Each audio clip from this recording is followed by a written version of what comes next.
हमारे खुदावंद यीशु की अंजील मुकद्दस मत्ती के मुताबिक उसका 16वां बाब 13 से 23 आयत तक। एक दिन जब यीशु कैसरिया फिलिप्पी के इलाके में आया तो उसने अपने शागिर्दों से ये पूछा कि लोग इब्ने इंसान को क्या कहते हैं। उन्होंने कहा कि बाज़ यूहन्ना इस्तबाक़ी कहते हैं, बाज़ इलियास, बाज़ इर्मिया या अंबिया में से कोई। उसने उनसे कहा, मगर तुम मुझे क्या कहते हो? शमौन पतरस ने जवाब में कहा कि तू अल मसीह है, जिंदा खुदा का बेटा। तो यीशु ने जवाब में उससे कहा, मुबारक है तू शमौन बरयोना, क्योंकि ये बात जिस्म और खून ने नहीं बल्कि मेरे बाप ने जो आसमान पर है तुझ पर ज़ाहिर की है। और मैं तुझसे कहता हूँ कि तू कैफा है, और मैं इस कैफा पर अपनी कलीसिया बनाऊँगा, और आलम असफल के दरवाज़े इस पर गालिब न आएंगे। और मैं आसमान की बादशाही की कुंजियाँ तुझे दूँगा, और जो कुछ तू ज़मीन में बांधेगा वो आसमान पर बंधा रहेगा, और जो कुछ तू ज़मीन पर खोलेगा वो आसमान पर खुला रहेगा। तब उसने शागिर्दों को हुक्म दिया कि किसी को ना बताना कि मैं अल मसीह हूँ।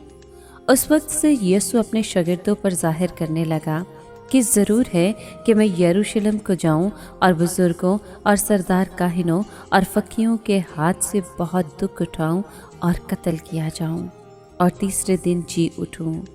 इस पर पतरस उसे अलग ले जाकर उससे एतराज़ करने लगा और कहा, ए खुदावंद तेरी सलामती हो, ये तुझ पर कभी वाक़ई ना होगा। उसने फेर कर पतरस से कहा, ए शैतान मेरे सामने से दूर हो, तू मेरे लिए ठोकर का बायस है, क्योंकि तू खुदा की बातों का नहीं बल्कि आदमियों की बातों का ख्याल रखता है। पाक कलाम के पढ़े और सुने जाने पर खुदावंद की बरकत हो, खुदा का शुक्र हो।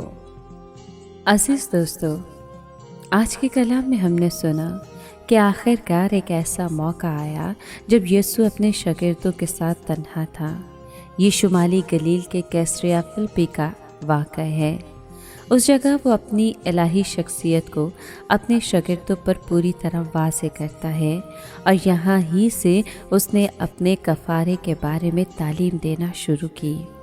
3 साल तक यीशु अपने रोज़मर्रा की ज़िंदगी अपने मौजज़ों, तमसीलों और तालीम के वसीले से अपने शागिर्दों पर ज़ाहिर करता रहा है कि वो मसीह माऊद, बादशाह और खुदा का बेटा है। अब वो उनको परखने के लिए उनसे 2 सवाल करता है। पहला, लोग इब्ने आदम को क्या कहते हैं? उनका जवाब कदरे दुरुस्त तो था मगर तसल्ली बख्श न था। और दूसरा सवाल ये था कि मगर तुम मुझे क्या कहते हो? उनके नुमाइंदा पतरस ने कहा, तू जिंदा खुदा का बेटा मसीह है। बाद अज़ा तोमा ने भी उससे कहा, ऐ मेरे खुदावंद, ऐ मेरे खुदा। इन सवालों का मेरा और आपका क्या जवाब होगा? क्या हम सिर्फ यही कहेंगे कि मसीह कामिल इंसान है, एक ऐसा इंसान जो खुदा की तरफ से बोलता है? क्या हम उसे बतौर मसीह जानते हैं? क्या वो हमारा खुदावंद और खुदा है? पतरस का इकरार मसीह के दोस्तों और पड़ोसियों के निस्बत बहुत ज़्यादा पुरमायनी था। आज हम दुनिया के सामने मसीह के बारे में क्या गवाही देते हैं?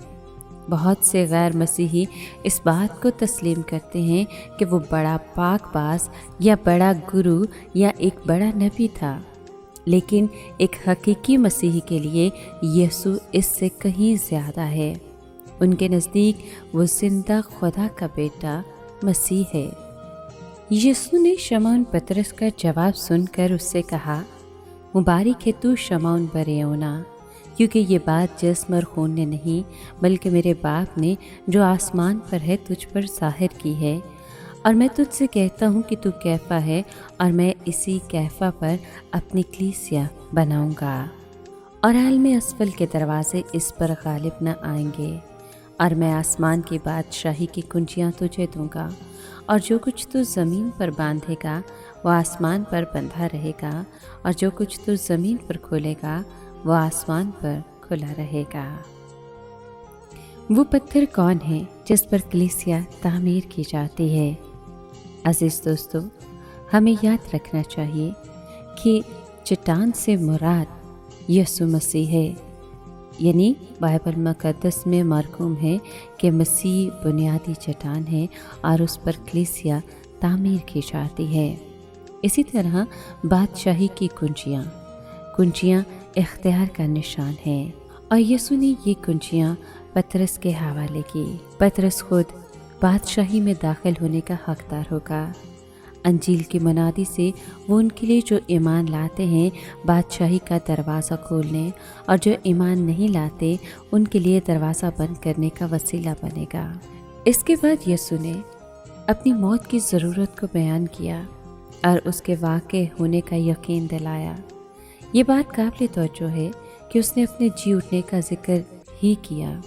जब पतरस ने मसीह की मौत के ऐलान पर एतराज़ किया तो यीशु ने उसे सख्ती से झिड़का। फिर यीशु ने मसीही ज़िंदगी की शरीयत को बयान किया कि अगर कोई उसकी पैरवी करना चाहे तो लाजिम है कि वो अपनी खुद इनकारी करे और अपनी सलीब उठाए। अजीज़ दोस्तों, ईमान के वसीले से हम भी मसीह की मानद बन सकते हैं। आइए हम भी दुआ करें कि जलाल से भरा खुदावंद हमें ईमान की मजबूती अता करे ताकि हम मसीह की मानद बन सकें। आमीन।